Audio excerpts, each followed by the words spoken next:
Je devenais écrit en ce qui concerne l'indication des rues, etc. euh, aux gens.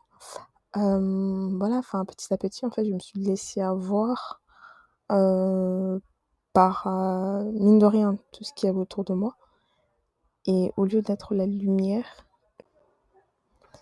posée sur la colline, j'ai préféré m'échapper euh, des regards des autres pour me dissimuler dans cette ville pour, une fois que j'en sors, espérer l'être, donc la lumière du monde, dans, dans un autre continent. Voilà. Alors que ce n'est pas comme ça que ça se passe. En effet, dans Jean 12, verset 26, il est écrit: Si quelqu'un me sert, qu'il me suive. Et là où je suis, là aussi sera mon serviteur. Si quelqu'un me sert, le Père l'honorera.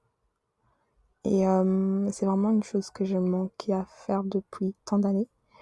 Euh, je servais l'Éternel, enfin je disais servir Dieu, c'est-à-dire que dans mon église locale. En dehors, je le faisais beaucoup moins parce que je ne voulais pas importuner les autres. Vraiment, faire ce bénévolat m'a permis de me remettre en question sur la place que je laissais à Dieu dans ma vie, mais également sur mon attitude vis-à-vis de lui. Euh, Franchement, je me suis interrogée sur pourquoi est-ce que j'ai si honte parfois de clamer son nom. Pourquoi est-ce que j'ai si honte parfois de dire euh, que je lui appartiens. Pourquoi je cherche à me cacher alors que il a clairement dit dans sa parole, Matthieu 5, versets 14 à 16. En plus, c'est un de mes passages